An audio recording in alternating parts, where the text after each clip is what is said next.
You're more creative than you think. Here's how it looks. You have a creative idea, a breakthrough in the shower, or you solved a problem while you were driving. You have a thought of the perfect response to an argument 3 hours later. This is how the brain works. Creativity is mechanical. It is built into the way your mind connects ideas, stores memories, and makes meaning. Most people believe creativity belongs to artists, musicians, or entrepreneurs. So many people quietly think, I'm not creative. And that belief shuts down something God already wired into you and me. Creativity is not about painting or writing novels. It is about problem solving, noticing patterns, adapting, building, parenting, teaching, leading, cooking, designing, repairing, and imagining what could be. You are already doing it. The question is not whether you are creative. The question is whether you are giving your creativity room to breathe. I'm Dr. Cory Potter, on location at a beautiful city park, and I'm the host of Mind and Faith Matters. Thanks for tuning in. It really does help this podcast if you subscribe to the show wherever you're listening to it. We are steadily spreading our reach to those who are interested in the mind, mental health, and faith. So today, as we dive into creativity, let's start with some famous moments that were not random. J.K. Rowling has shared that the idea for Harry Potter came to her on a delayed train. She did not even have a notebook. She let her mind wander. The characters began forming in her imagination. Years of observations, reading, relationships, and life experiences quietly connected. Or how about Spencer Silver at 3M? He created a weak adhesive that did not seem very useful at first. Later, someone realized it can hold paper without damaging it. That small discovery became the Post-it note. Or what about Dr. Seuss? He wrote Green Eggs and Ham using only 50 words because of a playful challenge by his publisher. A limit pushed him to stretch his imagination. These stories feel magical when we hear them. They're examples of minds that had space to wander, connect, and experiment. Now think about how your own brain operates. Your brain works in two primary modes. Focus mode, which helps you to analyze, refine, and execute, and wandering mode, which helps you to connect and imagine. When you are concentrating on a task, focus mode is active. But when you're enjoying nature like I am, or wandering, walking, showering, or doing something repetitive, maybe it's driving, and you're just focused on the road, but at the same time, your wandering mode becomes active. Creative insights often appear when these modes alternate. This explains why forcing ideas at your desk for hours can feel exhausting. It also explains why the solution appears later when you stop trying so hard. Your mind needs both structure and space. Have you ever wondered why some people seem more creative? Creative people are not operating with a different brain. They feed their brain different material. For example, Lin-Manuel Miranda loved hip-hop. He loved history. He read Ron Chernow's biography of Alexander Hamilton and began imagining those historical figures through the rhythms of rap and musical theater. That blending became the musical Hamilton. Or what about Roy Chow? He grew up eating Korean food at his home and tacos in the streets of Los Angeles. He combined those flavors in his Kogi Korean barbecue taco truck. Korean barbecue inside a taco. became something people lined up around the block for. He blended what he already knew in a new way. Your brain can only connect dots you have seen. People who seem creative, they read widely, they explore new places, they listen carefully, ask questions, and stay curious. They collect experiences. Later, these experiences connect. Albert Einstein said, "Creativity is intelligence having fun." Fun matters, curiosity matters, play matters. Do you know the fastest way to shut down creativity? The inner critic shows up too early. You have an idea. Immediately you think, that will not work. That sounds foolish. Someone will judge me. When generation and evaluation of ideas happen at the same time, creativity slows down. Pixar, the filmmaker, has a culture where early ideas are allowed to be rough. No judgment. Many of their first concepts never become their films. And those early ideas still matter because they spark better ones. Bad ideas often lead to good ones. Creativity grows when ideas are allowed to exist before being analyzed. Here's something many people never consider. Play is not a luxury. Children learn through play. Adults create through play. Play lowers pressure, and it increases flexibility.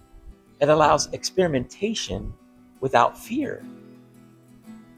Comedians actually test their jokes in conversation. Musicians will improvise, and writers draft freely before they edit. Play signals safety to the brain, and safety allows risk. And then risk allows originality. Many people stopped playing somewhere along the way. Responsibilities increased, expectations grew, productivity became the priority. Creativity needs room to explore without immediate performance pressure. I absolutely love watching my 3-year-old grandson turn the edge of my bed into a balance beam, use the bedpost as trees to climb, and the top of my bed as a mountain plateau where he rescues make-believe polar bears from the floor.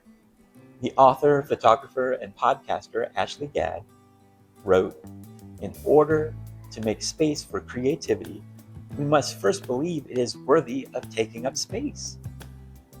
That belief matters. If creativity feels frivolous, we will always push it aside. Did you know that your body is also involved in creativity? It's not only mental. Creativity is physical. Walking increases blood flow to the brain. Many thinkers throughout history relied on long walks. Movement shifts mental patterns, and sleep strengthens memory and insight. During sleep, your brain reorganizes information and makes new connections. And exhaustion narrows thinking. Rest widens it.